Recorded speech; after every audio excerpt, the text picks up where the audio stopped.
This week's fish business takes you to Machakos County in Moa Hills in Kamuthanga Fish Farm. The farm was recently awarded with the Platinum Ecomark Africa Certificate by Africa Organization for Standardization (ARSO). Companies that receive this award aim for a global shift towards sustainable fish production. Join us as we explore this intensive fish nurturing farm. Taking us round the farm, Tony Ndeto, the owner of this 30-acre farm located in Moa Hills, tells us that it has not been an easy journey getting to where he is now. This is Kamuthanga farm, where we run an integrated system using aquaculture and horticulture. So we try to maximize our use of water, meaning that we first take the water through the fish, because we use a recirculation system, which is called the RAS system. And after we've used it on the fish, we discharge that water into a holding tank, which we then now pump up into the crop side. So then, because we're in an area that is not water rich, so that way we actually use our water twice, and we're able at least to run more than one agricultural practice, which also gives us a safety net, because when you have a wider basket, then you're more likely to succeed than a single basket, because this is not a big farm. This is maybe around 25 to 30 acres. So with that, we're able to have a wide range of products that we can sell into the market. Aquaculture is still growing in Kenya, because most of our market demand is actually met by Chinese fish. So I saw there's an opportunity where you can have a homegrown fish that there's space in the market for that. So that's how now I went into fish farming. So that's when I started doing some research on it, and that was around 2013. So we started just building by researching. So of course we did a lot of things wrong. Some things we got right. But then around 2013, that's when we started building the farm. Then around 2015, I got in touch with a Dutch private-public partnership, I think that's what it's called, who are called Food Tech Africa. So I got in touch with them, and we discussed how I could go into the RAS system. So around 2016, we ran a pilot, because now we had to go back to the drawing board. The farm is a good example of how tilapia and catfish can be cultivated in a sustainable and safe way for the Kenyan market. The farm is a Dutch-Kenya joint venture and developed with Dutch knowledge and technology, and supported by the Sustainable Entrepreneurship and Food Security Facility (FBOV), Aquaculture and a Development Program Food Tech Africa.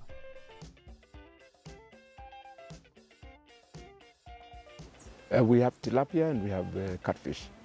Reason being because of the climate. Those are warm water fish,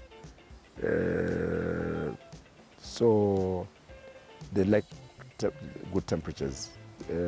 That's 27, 28 degrees. Now with our weather here in Machakos, that's what we will get. So it's conducive for those two species, and that's why we've gone that. You see, like now trout, you need cold water, which now we can't get here. So you find now trout would be easy to grow, maybe Mount Elgon, Mount Kenya, like that. So for here, it's very conducive for tilapia and catfish. There was a program being run by the government where they would dig two ponds, and then you buy the liner, and they were giving the seed and feed. I can't remember exactly what it was called. So at that point is where I got some interest. So I actually even dug the 2 ponds, but I never activated them, because in the process before activating them, I got to learn about the RAS system, and nobody had done a RAS system in Kenya, at least on the scale that I wanted to do it at. Recirculating aquaculture system, better known as RAS, fish farming methods are used in home aquariums. The RAS fish farming system are also used for fish production where water exchange is limited and the use of biofiltration is required for reduced toxicity. On the pilot that we were running, we used a tank without aeration, or rather a tank my way, and then we used their RAS system using their technology. And we realized after 4 months that the fish from that technology that the Dutch introduced me to, the fish was at around 500 to 550 grams, whereas the fish using my system was still at 80 grams. So from there now, I realized that this is the best system to go with. And so we actually now started building the farm from around 2016. And by 2017, because with fish farming, you have to plan almost a year in advance. So when we started now 2017, producing, now just pure production, because then we were still building. In this period, we were running the pilot. So we must have started around mid 2017 up until now. So until now, we're still actually not optimized with the section that we built, because with the planning actually to be now on optimum will take us about another full year, because you're planning a year in advance where you can now actually be able to sell fish on a daily basis and never run out. So currently we're on target to do 100 tons a year, but by the time now we're through with both phases to run optimally, we should be doing 300 tons a year. RAS is a system of elaborate water pipes, cemented tanks and tunnels, joining the tanks to form what looks like a miniature swimming pool. Our tour begins some few meters away from the main fish farm, where the hatchery is located, owing to the delicate nature of the fingerlings.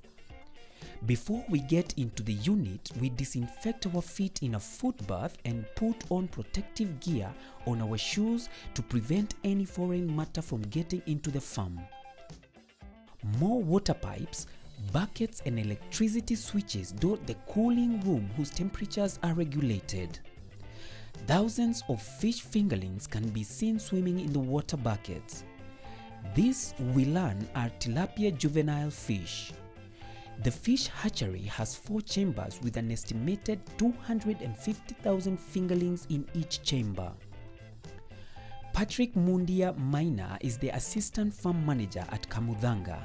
He takes us through the breeding and hatching process. Welcome to Kamuthanga farm. This is our hatchery, and the main purpose of the hatchery is to receive fish eggs. We incubate the eggs, then we incubate them, then we rear the young ones until they get to 1 gram size, which is the recommended size to sell to farmers, and also the recommended size to move to our nursery. Okay. Yeah. So what you're looking at, this is our broodstock tank. It's a very special tank for us.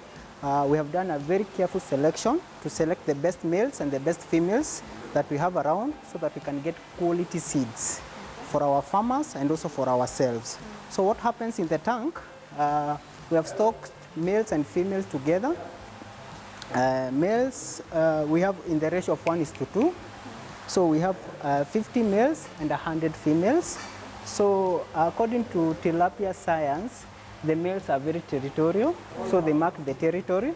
And when they mark the territories, we have provided nests for breeding. The nests are the pipes that you are seeing in the tanks. So what happens when the male is ready to breed, it changes his color. He becomes pinkish or reddish. That's an indication that the male is on heat. An example is this male that you can see here. So he has changed his color to be attractive. So he attracts a female, and luckily this male have already gotten a female. So what he will do, he will show the female the nest. Then the female will go into the nest when she's ready, lay eggs in the nest. Then the male will fertilize the eggs. After fertilizing, the female will collect the eggs and incubate them in her mouth. So that's why they are known as mouth brooders, because they incubate their eggs in their mouth.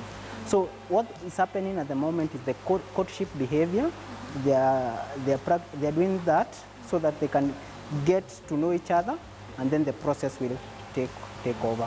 So we come for eggs with in a regular intervals of 10 to 12 days, and that assures us that we get eggs from most of our females in the tank.